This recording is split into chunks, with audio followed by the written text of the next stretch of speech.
Hello, and welcome back to Wario Land 3. On the last episode, we played a decisive game of soccer, or football, depending on what region of the world you live in, aka, like, if you live in America or, like, Japan, you call it soccer, and anywhere else you call it football. We played a game of street soccer football against a rabbit named Shoot, who potentially has relation to Dunk the Rabbit from Wario Land 2. And with our decisive victory, we're granted the second music box, whose wonderful music somehow made a passageway between Bank of the Wild River and the vast plain. Maybe its music made Wario just have a moment of clarity and go, I didn't go downwards from the vast plain, did I, huh? Little music does you wonders, but I am not gonna bank on that explanation. Wild River, huh? Jokes just get better and better from here on out, I promise. So Bank of the Wild River is kind of a little interesting level. It has a bit of a folded level design for us, as we see.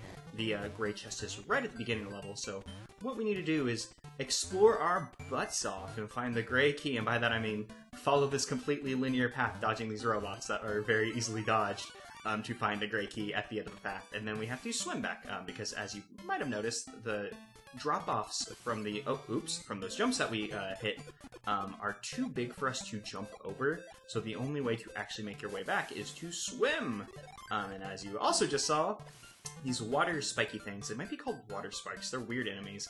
You hit them and you become Puffy Wario, so you gotta dodge them, and they kind of stagger them out a bit to make it kind of like a pseudo-challenge that's not completely rough and not all that hard.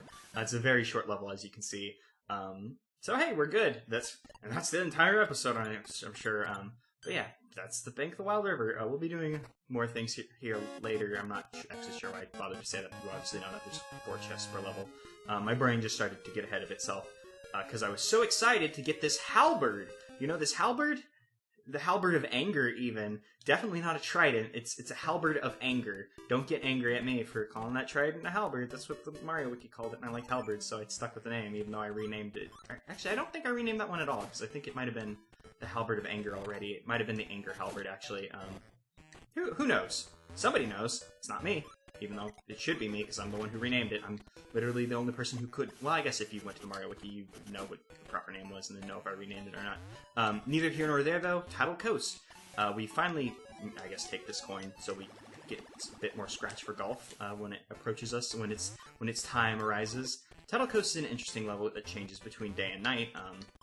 The change being the coast. High tide, low tide. You come here during day, there's low tide, and during night, there's high tide, which is interesting, and probably will matter for later levels, but for this first chest, it does not matter at us to all, so we'll just go ahead and take another musical coin. Why not? We need all the golf scratch that we can take. Is this the first time that we were required to use Springy Wario? I think it might have been.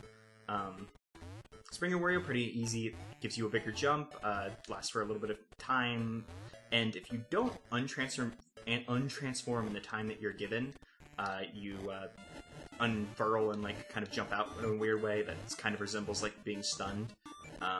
So hey, kind of a new use for a power that I guess had previously kind of just been an obstacle up to this point. And also we get to see fire blocks. I believe I mentioned them when we were in the Tower of Revival, because we had the weird lantern puzzle with a different kind of fire block, which goes away whenever you solve the lantern puzzle. But these just break whenever Hot Wario's flamin' hot body touches them.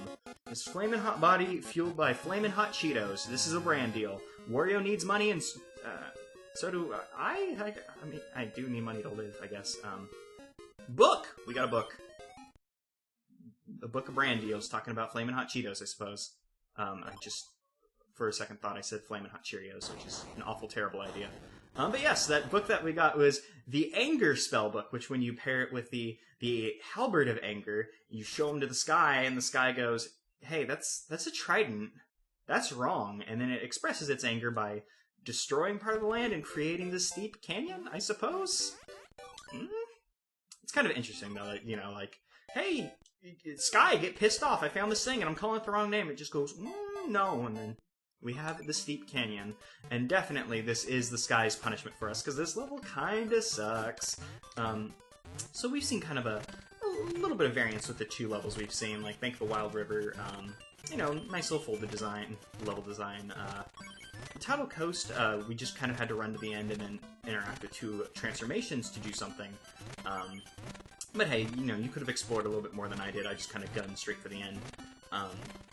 this level's just kind of a linear slog, which kind of sucks because until you get a much later power-up, it's going to remain a linear slog. Coming back to this level sucks before you get a specific power-up, because basically every time you do this level, you're going to have to make this very linear path through it, in which, you know, you have to break your way through all those rocks. Like, granted, I got a little bit more in-depth with breaking them than I needed to, since I broke, like, both, like, layers of it. I could have just cracked a way straight through, but I wanted to break them all because I was like, oh, blocks to break.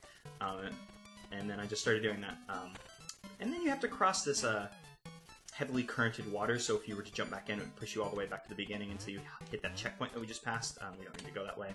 And these water hands will try and pull you back down, so just avoid those guys. They're not too terribly hard to avoid. You just go as fast as you can, just don't hesitate and you'll be fine.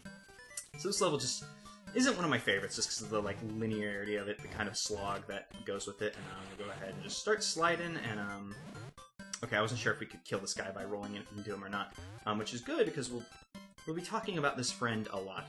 This is Prince Froggy? His name is either Prince Froggy or Lump, depending on who you talk to, which is something I've been waiting to talk about. So when this game came out, there was a promotional website for it, like WarioLand3.com or something dumb like that, which had a bunch of like enemy names and stuff on it, and that's where I believe he got the name Prince Froggy. But then later, Dr. Mario 64 came out, and a lot of the entire playable cast of Dr. Mario 64 is comprised of Wario Land 3 enemies, with the exception of like Wario, Vampire Wario, Mario, or excuse me, Dr. Mario, he's his PhD, y'all. Dr. Mario and Metal Dr. Mario. And it's such a weird thing, like, why the hell is Dr. Mario 64, his entire cast is just like a bunch, like not just a few, a bunch of Wario Land 3 enemies, and that's it. It's really confusing. And a lot of them got new names there, like Lump / Prince Froggy. I'm not sure if Lump is correct, but it's something like that. And it's weird, and we'll talk about it later. I would talk about it more and maybe show it on screen, but there's some, I guess, spoilers in there. Enemies we haven't seen, bosses we haven't seen, etc., etc. So, whatever. What is important, though, we are greatly rewarded for playing that kind of level with the Grabby Gloves, previously called the Grab Gloves, because that's just how I name things. It's just like, I'll turn my Grab Gloves into Grabby Gloves, which allow Wario to now pick up, carry, and throw enemies, which is just, it's crazy. We're coming up on the halfway point of this game. Like, we're a little ways away, but we're very, very near the halfway point of the game, and we just got the ability to carry enemies. It's kind of strange. And we're actually not going to go to the big bridge, even though it's right here, because I want to go to the Frigid Sea. Oh, actually, yeah, that's actually a good point. I didn't think about that. Because if you go to the big bridge first, you'll discover an object you can carry. But if you come to the Frigid Sea first, like I just did, you'll discover enemies that you can't pick up, even though we just had a tutorial showing you, like, oh, you can pick up enemies. But there's also enemies who are classed as heavy. Like these burrs. These burrs are too heavy for us to carry. Same thing would have been if we went back to the title coast. The hammer robots that we saw would have been too carry for us. Too carry for us to pick up heavy. That's not a sentence at all. And it didn't completely escape my lips until I realized I was going to say it, and then I had to say it for emphasis. But so it's kind of an interesting thing. Like, you come to this level and you immediately see, like, oh yeah, you can't pick these guys up. Also be a little bit weird if you go to the big bridge, because there would be a barrel or something for you to pick up, which is nice, you know, showing you like, oh hey, you know, you can also pick up objects. Basically anything that's like one tile wide is fair game. Anything bigger, it'll be a little problematic for you.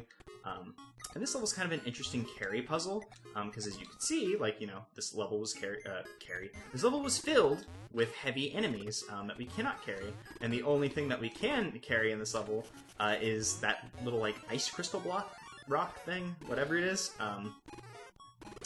So you have to carry it to the specific points with these breakable blocks. Throw blocks? I don't have a good name for them. Throwable blocks is misleading. Throw blocks? Throw blocks, whatever. I'm just gonna call them throw blocks for now, until I think of a better name or look up what they should officially be called, or somebody says, hey idiot, this is what they should be called, and then I'll go, oh shit, you're right. But yes, the kind of puzzle to this level is to avoid the burrs, who will try and freeze you and knock the thing out of your hand, or just bump into you and make you knock the thing out of your hand. So you got to get it back carefully, because as we saw, there were those throw blocks at the beginning that we want to get our friend, the rock/ice crystal thing, back to. Ooh, that was very close. There was almost a repeat trip right there. And with that, we've completed the requirements of the grabby glove in this level, and just show off that we can. I'm gonna grab the spearman, because we can pick up small enemies. Just those burrs were off the table, and there's a new transformation right there for us. I'm actually gonna show it off, even though it won't entirely work, because we become Snowball Wario. You find an incline, and then you'll start to roll out of control. The